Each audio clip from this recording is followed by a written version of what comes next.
Selanjutnya sifat yang ketiga yang akan kita pelajari adalah konvolusi ya. Sifat yang keberapa itu yang ketiga ya? Yang ketiga nih. Yang ketiga sifatnya adalah konvolusi dua sinyal dalam domain waktu, itu artinya perkalian dalam domain Z.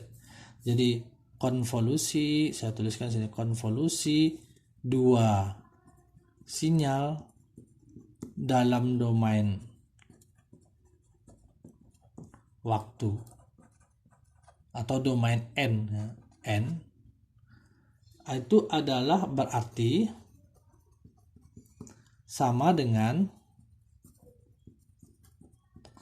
perkalian dua sinyal tersebut ya, perkalian dua sinyal tersebut dalam domain Z. Nah gitu. Jadi kalau ada dua sinyal dalam domain waktu kita konvolusikan, maka kalau dalam domain Z-nya dia dikali gitu, dua sinyal itu. Jadi kalau saya tulis dalam matematikanya, kalau ada suatu sinyal X1N, maka kita kita transformasikan jadi X1Z, dan saya juga punya X2N sinyal yang kedua, saya transformasikan pasti jadi X2Z ya kan. Maka kalau saya konvolusikan X1N dan X2N, nah, maka kalau saya punya Xn itu sama dengan X1N dikonvolusi dengan X2N, X1N dikonvolusikan dengan X2N, maka XZ-nya yaitu transformasi dari Xn, maka XZ-nya itu sama dengan X1Z yaitu transformasi dari X1N, tidak dikonvolusi lagi kalau dalam domain Z, dikali jadinya.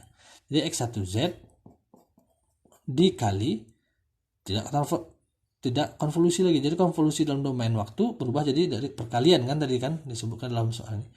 X dikali dengan transformasi Z dari X2N yaitu X2Z. Nah gitu. Jadi konvolusi dalam domain waktu itu sama dengan perkalian dalam domain Z. Nah contohnya lah, contoh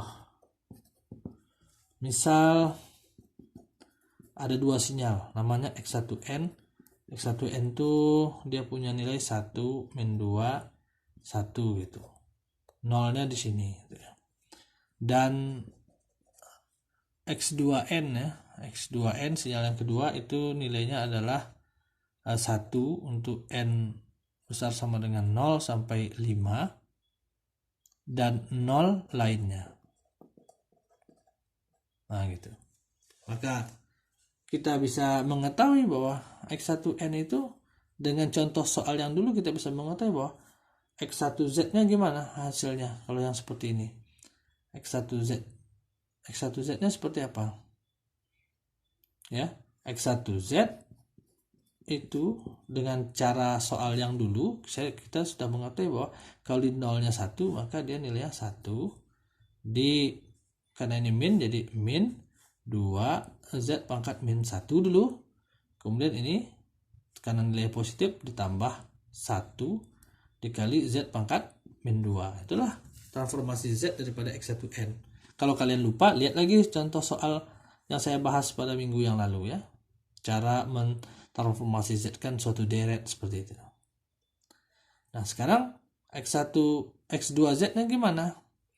X2Z nya gimana? Kita lihat X1N-nya seperti X2N-nya seperti ini. Maka kita pahami dulu X2N seperti ini seperti apa nih. Maka kita tuliskan lagi secara lebih ini X2N itu memiliki nilai berapa dia? Di N sama dengan 0 nilainya 1. Di N sama dengan 1 nilainya 1. Di N sama dengan 2 nilainya 1. Di N sama dengan 3 1. Di N sama dengan 4 1. Di N sama dengan 5 1. Dan di N sama dengan 6 seterusnya nilainya 0. Karena 0 lainnya, maka nilainya itu bisa kita tulis di 0 nilai 1, di 1 nilainya 1, di 2 nilainya 1, di 3 nilai 1, di 4 nilai 1, di 5 nilainya 1. Yang lainnya 0. Nah, ini 0-nya tuh di N sama dengan 0 tuh di sini. Maka kita bisa mencari X2Z dengan cara yang sama dengan cara X1N.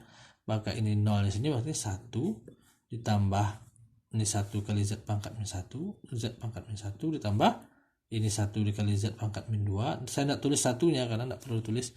tambah 1 kali Z pangkat min 3 ditambah 1 kali Z pangkat min 4 ditambah 1 dikali Z pangkat min 5. Nah, inilah hasil transformasi Z dari X1Z dan X2Z. Nah, kalau kita konvolusi, kita disuruh kan mencari Xn-nya. Ya kan? Misalnya X1N-nya ini, X2N-nya seperti ini. Soalnya lah, carilah XZ jika Xn sama dengan konvolusi dari X1N konvolusi X2N gitu. Nah, soalnya carilah XZ jika Xn-nya adalah X1N dikonvolusikan dengan X2N.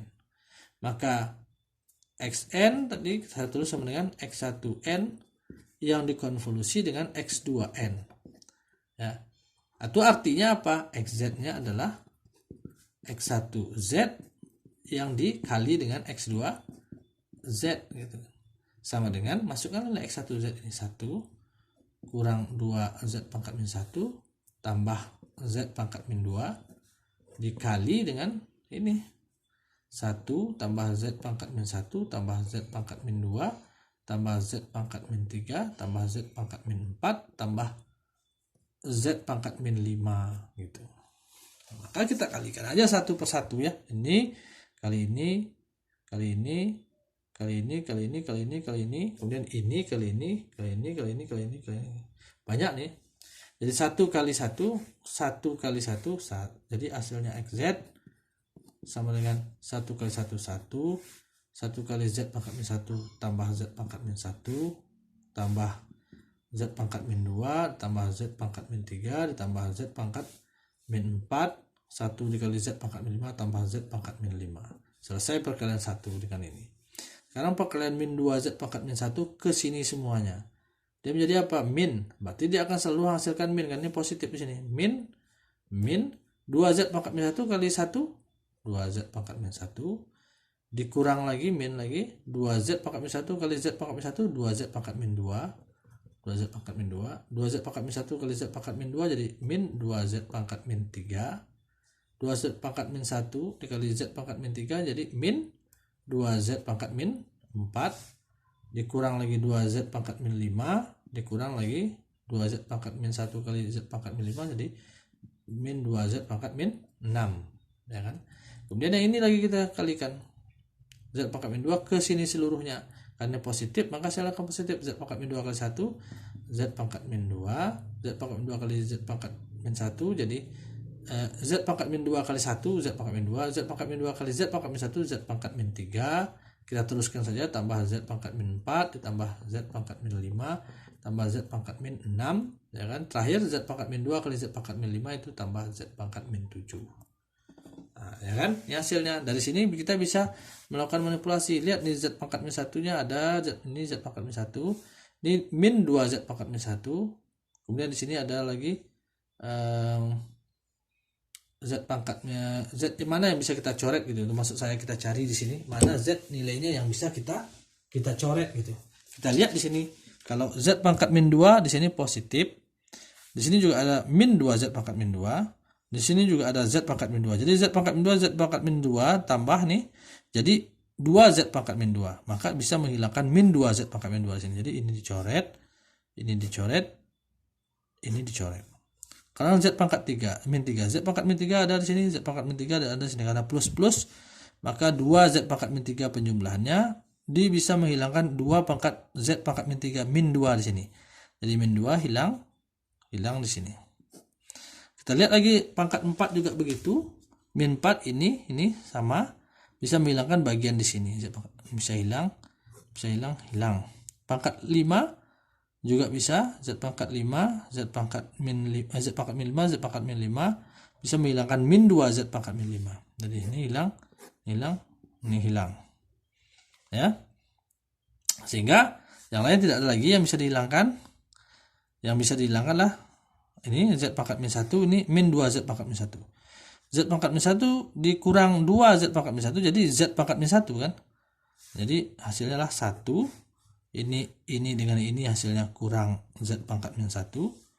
Jadi sudah habis ini. Tinggal ini lagi 2Z pangkat min 6 dengan Z pangkat min 6 jadi min Z pangkat min 6, min Z pangkat min 6. dan Z pangkat min 7 tambah Z pangkat min 7. Nah, inilah hasil